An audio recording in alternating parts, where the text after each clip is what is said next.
আজকে যে বিষয়টা নিয়ে কথা বলবো সেটা হচ্ছে যে ভালো মেন্টর চাই। তো ভালো মেন্টর পেতে হলে আমাদের কিছু বিষয় বুঝতে হবে। সেটা হচ্ছে যে আমরা যখন ছোটবেলা আমরা যখন পড়াশোনা করতাম তখন দেখা যেত যে আমাদের শিক্ষক আমাদের মেন্টর হিসেবে কাজ করতো। শিক্ষকরা যা বলতো সেটা শুনতাম, অথবা আমার বাবা মা বা ভাই বোন তাদের কথা আমরা বেশি শুনতাম। তারা যা বলতো তাই আমরা শুনতাম বা বিশ্বাস করতাম, এবং অনেক সিদ্ধান্ত তাদের মাধ্যমে নিতাম। বাট যখন হচ্ছে আমরা গ্রাজুয়েশন কমপ্লিট করলাম, এরপরে আমাদের শিক্ষক আর থাকে না, আমাদের ফ্রেন্ড বা বাবা মা তাদের সাথেও খুব একটা কাছাকাছি থাকা হয় না। তখন হলো হচ্ছে আমাদের বড় বড় সিদ্ধান্ত নিতে আমাদের একজন মানুষ প্রয়োজন হয়, সেটাকে বলা হচ্ছে মেন্টর। সুতরাং মেন্টর এমন একজন মানুষ হইতে হবে যে হচ্ছে আপনার ডিসিশন মেক করতে সহজ হবে। এখন আমি যদি ভুল মানুষের কাছে যাই কোনো একটা বড় সিদ্ধান্ত নিয়ে, সে যদি ভুল ইনফরমেশন দেয় সেটা কিন্তু আমার লাইফে বিশাল একটা নেগেটিভ ইম্প্যাক্ট ফেলবে। সুতরাং ভালো একটা মেন্টর এর সাথে থাকাটা এটা যেমন একটা ভাগ্যের ব্যাপার, তেমনই হচ্ছে এটা আমাদের বড় বড় ডিসিশন মেক করতে সহযোগিতা করে। তো ভালো মেন্টরের জন্য আমাদের চারটা জিনিস করতে হবে। প্রথমটা হচ্ছে যে আহ, আমি যে মেন্টরের কাছে আছি আহ, সে আসলে কেমন সেটা আগে বোঝা।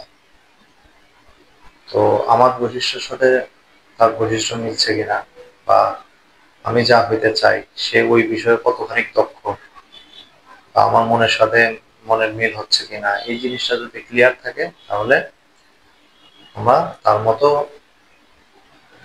মতো হইতে পারবো। তো এটা একটা ব্যাপার। দেন হচ্ছে যে আহ, যে মেন্টর, তার সাথে মনে করেন তাকে একটু যাচাই বাছাই করা। যাচাই বাছাই করা বলতে তার তার সম্পর্কে পুরোপুরি বিস্তারিত জানা। আপনি তার সম্পর্কে যত বেশি বিস্তারিত জানবেন তত বেশি আপনি বুঝবেন যে আপনার মনের সাথে তার মিল আছে কিনা, বা আপনার বৈশিষ্ট্যের সাথে তার বৈশিষ্ট্য কতখানি মিল আছে। তো তার সম্পর্কে আপনি যখন বিস্তারিত জানবেন আগাগোড়া, তখন আপনার ডিসিশন মেক করতে সহজ হবে সে আসলেই আপনার মেন্টর হইতে পারে কিনা। দেন হচ্ছে যে তার সাথে চা কফি খাওয়া। তো চা কফি খাওয়া বলতে এটা যে ফর্মালি তার সাথে চা কফি খাওয়া বিষয়টা এটা না, বিষয়টা হইতে হবে ইনফর্মালি। ইনফর্মালি তার সাথে আপনি কথা বলবেন, আড্ডা দিবেন, তার সাথে বিভিন্ন গল্প গুজব করবেন। এইভাবে হচ্ছে তার সাথে আপনি যখন কানেক্ট হতে পারবেন তখন দেখবেন যে আপনার সে একজন ভালো শুভাকাঙ্ক্ষী বা একজন গাইড হইতে পারবে। এবং তাকে কিন্তু ওই বিষয়ে অবশ্যই দক্ষ হইতে হবে আপনি জীবনে যেটা হইতে চান।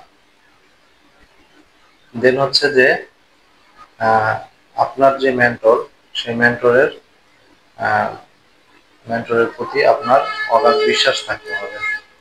আপনি যখন তাকে বিশ্বাস করবেন তখন সে যে সিদ্ধান্তগুলো দিবে সেই সিদ্ধান্তগুলো আপনি খুব সহজে মেনে নিতে পারবেন। এটা খুবই ইম্পর্টেন্ট একটা ব্যাপার। সুতরাং আহ, আপনাকে এই জিনিসটা অবশ্যই খেয়াল করতে হবে। তো এই বিষয়ে যখন আমরা ক্লিয়ার থাকবো তখন হচ্ছে যে আমরা ভালো মেন্টর পেয়ে যাব। Thank you.